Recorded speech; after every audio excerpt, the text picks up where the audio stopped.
How's it going? Welcome back for another ASMR video. I hope that you've been keeping well, and I know that I have took a little bit of a break there. I'm still actually working on a really involved video, so hopefully that should be out soon. But I wanted to get a video to you a bit sooner, so no more waiting.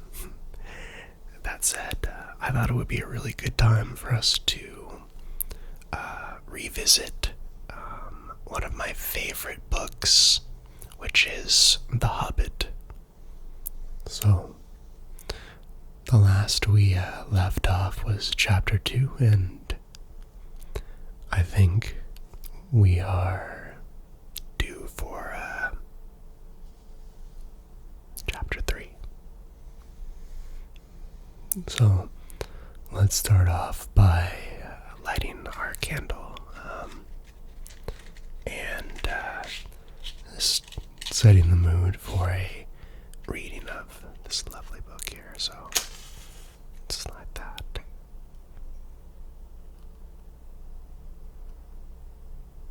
And there we go. So, now, let's open up our book here.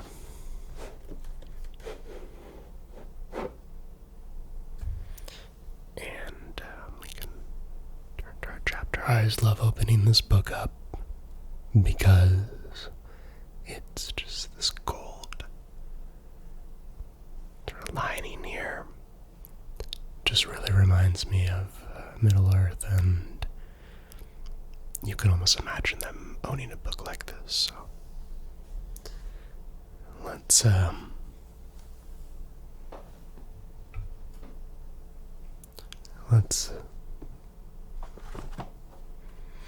see if we can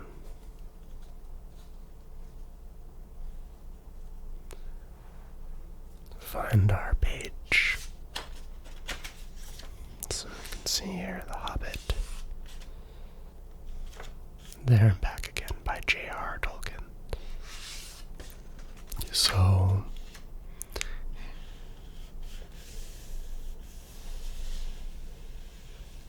it looks like here we've done an unexpected party, roast mutton, and now we are on to a short rest, which is on page 55. So, let's go ahead and flip through some of these pages here. I love this map right here. Here was Girion, Lord of Dale. This is the Lonely Mountain here, the Grey Mountains. So, flip through some of these pages here, and we're almost there. 47. It's a great drawing right there. It's really beautiful. And here we go. Right here.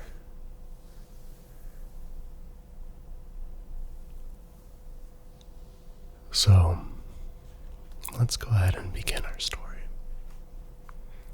This is Chapter 3, A Short Rest.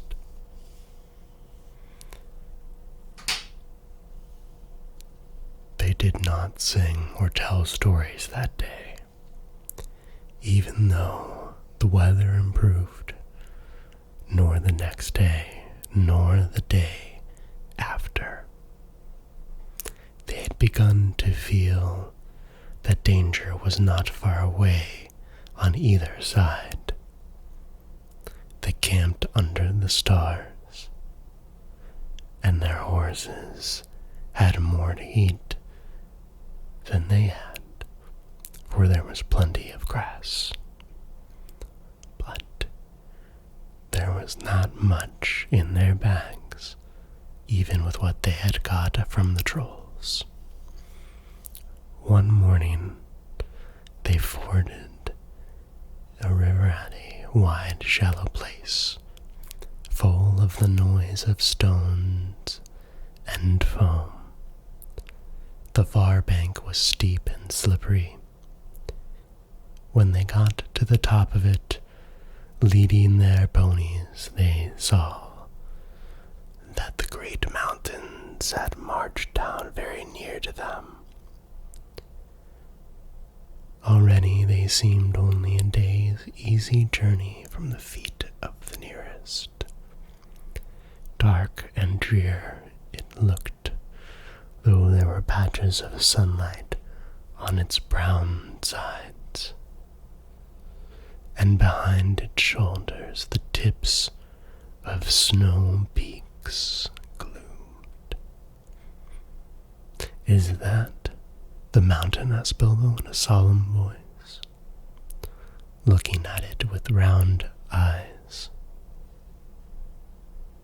He had never seen a thing that looked so big before. "Of course not," said Balin. "That is only the beginning of the Misty Mountains, and we have got to get through, or over, or under those somehow, before we can come into the Wonderland beyond. And it is a deal of a way, even from where the other side of them to the Lonely Mountain in the east, where Smog lies on our treasure." "Oh," said Bilbo, and just at that moment he had felt more tired than he had ever remembered feeling before. He was tired of thinking once again of his comfortable chair before the fire in his favorite sitting room in the Hobbit hole, and of the kettle singing, not for the last time. Now Gandalf led the way. "We must not miss the road, or we shall be done for," he said. "We need food, for one thing, and rest in reasonable safety. Also, it is very necessary to tackle the Misty Mountains by the proper path, or else you will get lost in them, and you have to come back and start at the beginning again, if you ever get back at all." They asked him where he was making for, and he answered, "You are come to the very edge of the wild, as some of you may know. Hidden somewhere ahead of us is the fair valley of Rivendell, where Elrond lives in the last homely house. I sent a message by my friends, and we are expected." That sounded nice and comforting, but they had not got there yet, and it was not so easy as it sounds to find the last homely house west of the mountains. That sounded nice and comforting, but they had not got there yet, and it was not so easy as it sounds to find the last homely house west of the mountains. There seemed to be no trees, and no valleys, and no hills to break the ground in front of them. Only one vast slope, going slowly up and up to meet the feet of the nearest mountain. A wide land, the color of heather and crumbling rock, with patches and slashes of grass green and moss green showing where water might be. Morning passed. Afternoon came, but in all the silent waste there was no sign of any dwelling. They were growing anxious, for they saw now that the house might be hidden almost anywhere between them and the mountains. They came on unexpected valleys, narrow with steep sides that opened suddenly at their feet, and they looked down surprised to see trees below them and running water at the bottom. There were gullies that they could almost leap over, but very deep with waterfalls in them. There were dark ravines that one could neither jump over nor climb into. There were bogs, some of them green, pleasant places to look at with flowers growing bright and tall. But a pony that walked there with a pack on its back would never have come out again.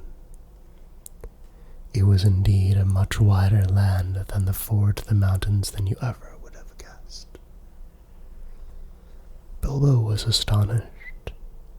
The only path was marked with white stones, some of which were small and others were half covered with moss or heather. Altogether it was a very slow business, following the track, even guided by Gandalf, who seemed to know his way about pretty well. It was indeed a much wider land from the ford to the mountains than ever you would have guessed. Bilbo was astonished. The only path was marked with white stones, some of which were small, and others which were half covered with moss or heather. Altogether, it was a very slow business following the track, even guided by Gandalf, who seemed to know his way about pretty well. His head and beard wagged this way and that, but as he looked for stones, and they followed his lead, but they seemed no nearer to the end of the search when the day began to fail.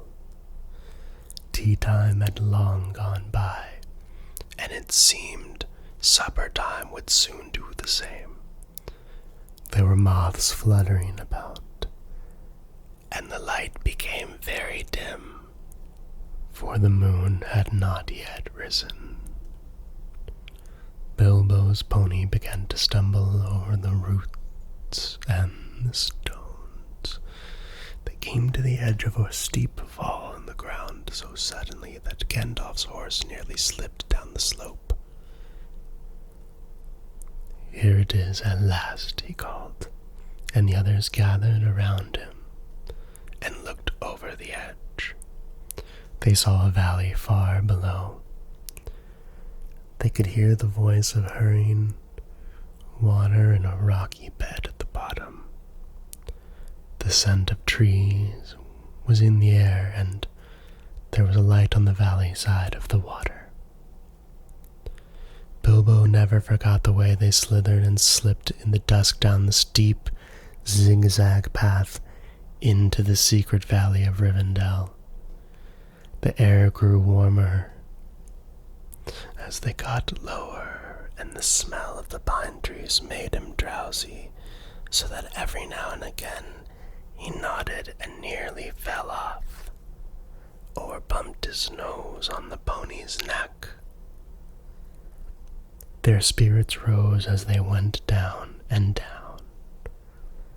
The trees changed to beech and oak, and there was a comfortable feeling in the twilight.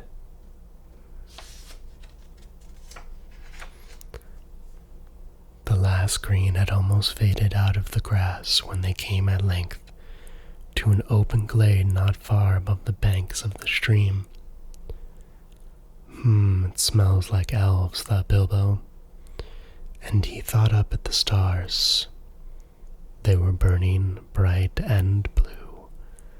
Just then came a burst of song like laughter in the trees. "Oh, what are you doing, and where are you going? Your ponies need shoeing. The river is flowing. Oh, tra-la-la-la-lee. Here down in the valley. Oh, what are you seeking, and where are you making? The are reeking. The bannocks are baking. Oh, trill-lily-lolly. The valley is jolly. Ha ha. Oh, where are you going? With beards all a-waggin'. No knowing what brings Mr. Baggins and Balin and Dwalin down into the valley in June. Ha ha. Oh, will you be staying, or will you be flying?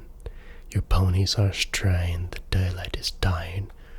To fly would be folly, to stay would be jolly, and listen and hark till the end of the dark to our time, our tune. Ha ha. So they laughed and sang in the trees, and pretty fair nonsense, I dare say you think it. Not that they would care. They would only laugh all the more if you told them so. They were elves, of course. Soon, Bilbo got glimpses of them as the darkness deepened. He loved elves, though he seldom met them, but he was a little frightened of them too. Dwarves don't get on well with them. Even decent enough dwarves like Thorin and his friends think them foolish, which is a very foolish thing to think, or get annoyed with them. For some elves tease them and laugh at them, and most of all at their beards. Well, well, said a voice, just look, Bilbo the Hobbit on a pony, my dear, isn't it delicious? Most astonishingly wonderful. Then off they went, into another song as ridiculous as the one I have written down in full. At last one, a tall young fellow, came out from the trees and bowed to Gandalf and to Thorin. Welcome to the valley, he said. Thank you, said Thorin a bit gruffly, but Gandalf was already off his horse and among the elves, talking merrily with them. You are a little out of your way, said the elf, that is, if you are making for the only path across the water and to the house beyond. We will set you on the right, but you had best get on foot until you are over the bridge. Are you going to stay a bit and sing with us, or will you go? Straight on. Supper is preparing over there, he said. I can smell the wood fires for the cooking. Tired as he was, Bilbo would have liked to stay a while. Elvish singing is not a thing to miss in June, under the stars, not if you care for such things. Also, he would have liked to have a few private words with these people that seemed to know his names and all about him, although he had never seen them before. He thought their opinion of his adventure might be interesting. Elves know a lot and are wondrous folk for news, and know what is going on among the peoples of the land as quick as water flows, or quicker. But the dwarves were all for supper as soon as possible, just then, and would not stay. On they went, leading their ponies till they were brought to a good path, and so at last to the very brink of the river. It was flowing fast and noisily, as mountain streams do of a summer evening, when sun has been all day on the snow far up above. There was only a narrow bridge of stone without a parapet, as narrow as a pony could well walk on, and over that they had to go, slow and careful, one by one, each leading his pony by the bridle. The elves had brought bright lanterns to the shore, and they sang a merry song as the party went across. Don't dip your beard in the foam, father, they cried to Thorin, who was bent almost on his hands and knees. It is long enough without watering it. Mind Bilbo doesn't eat all the cakes, they called. He is too fat to get through keyholes yet. Hush, hush, good people, said Gandalf, who came at last. Valleys have ears, and some elves have over-merry tongues. Good night. And so at last they all came to the last homely house, and found its doors flung wide. Now, it is a strange thing, but things that are good to have and days are good to spend are soon told about and not much to listen to, while things that are uncomfortable, palpitating, and even gruesome may make for a good tale and take a deal of telling anyway. They stayed long in that good house, 14 days at least, and they found it hard to leave. Bilbo would gladly have stopped there forever and ever, even supposing a wish would have taken him right back to his hobbit-full hole without trouble. Yet there is little to tell about their stay. The master of the house was an elf friend, one of the people whose fathers came into the strange stories before the beginning of history. The wars of the evil goblins and the elves and the first men in the north. In those days of our tale, there were still some people who had both elves and heroes of the north as ancestors, and Elrond, the master of the house, was their chief. He was as noble and as fair in face as an elf lord, as strong as a warrior, and wise as a wizard, and venerable as a king of dwarves, and as kind as summer. He comes into many tales, but his part in the story of Bilbo's great adventures only a small one, though important, as you will see, if we ever get to the end of it. His house was perfect, whether you liked food or sleep or work or storytelling or singing or just sitting and thinking best, or a pleasant mixture of them all. Evil things did not come into that valley. I wish I had time to tell you even a few of the tales or one or two of the songs that they heard in that house. All of them, the ponies as well, grew refreshed and strong in a few days there.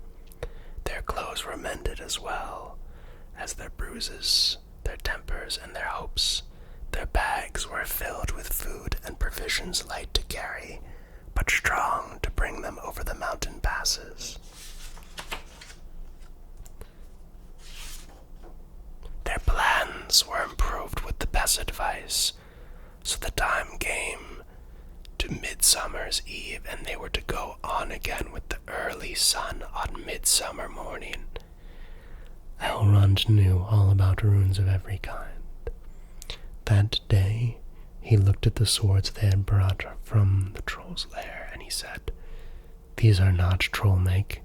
They are old swords, the very old swords of the high elves of the west, my kin.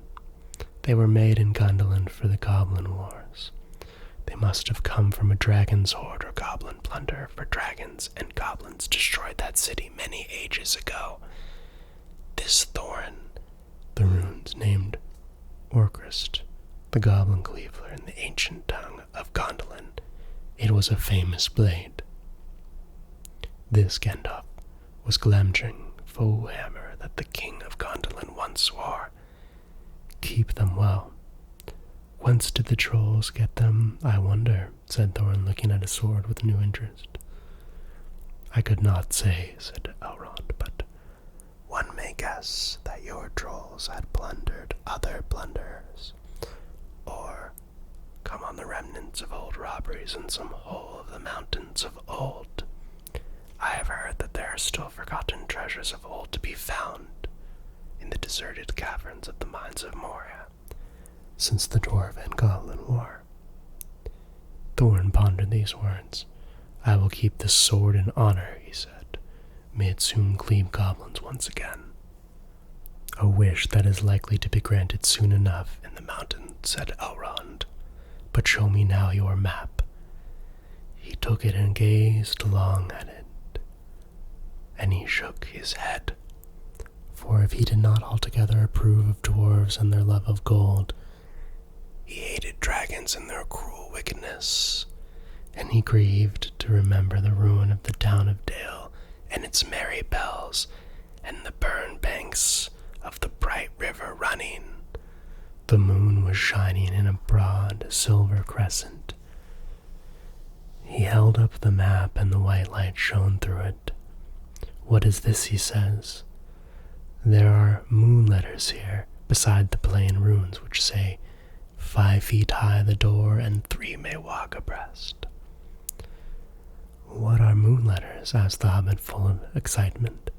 He loved maps, as I have told you before, and he also liked runes and letters and cunning handwriting, though when he wrote it himself it was a bit thin and spidery. "Moon letters are rune letters, but you cannot see them," said Elrond. "Not when you look straight at them.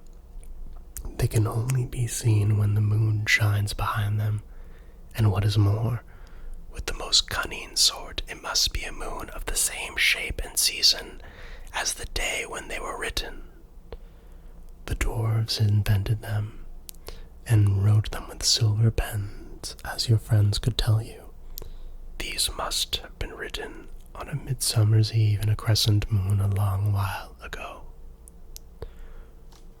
"What do they say?" asked Gandalf and Thorin together, a bit vexed perhaps that Elrond even should have found this out first, though really there had not been a chance before, and there would not have been another until goodness knows when.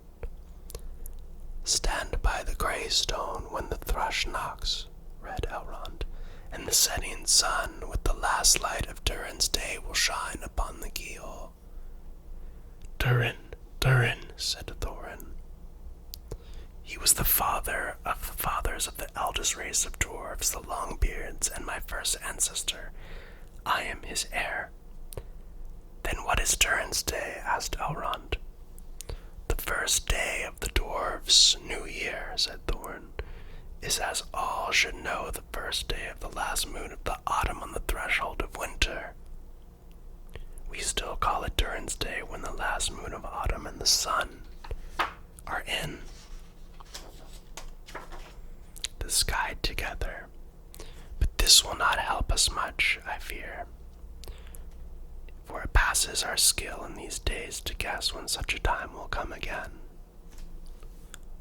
"That remains to be seen," said Gandalf. "Is there any more writing?" "None to be seen by this moon," said Elrond, and he gave the map back to Thorin. And then they went down to the water to see the elves dance and sing upon the midsummer's eve. The next morning was a midsummer's morning, as fair and fresh as could be dreamed. Blue sky and never a cloud, and the sun dancing on the water. Now they rode away amid songs of farewell and good speed, with their hearts ready for more adventure, and with the knowledge of the road they must follow over the misty mountains to the land beyond. And here's a land of this. Here's Rivendell, you can see. And you can see just a beautiful forested valley, the green trees and beautiful paths and a waterfall, and a most beautiful house. So that's actually the end of chapter 3. So I hope that you enjoyed it. And the next one we'll read is going to be Over the Hill and Under the Sun, chapter 4. So that all said, I hope you have a really great one, and keep an eye out for the next video, which should be coming very soon. Alright, have a good one, and yeah, I'll see you on the next one.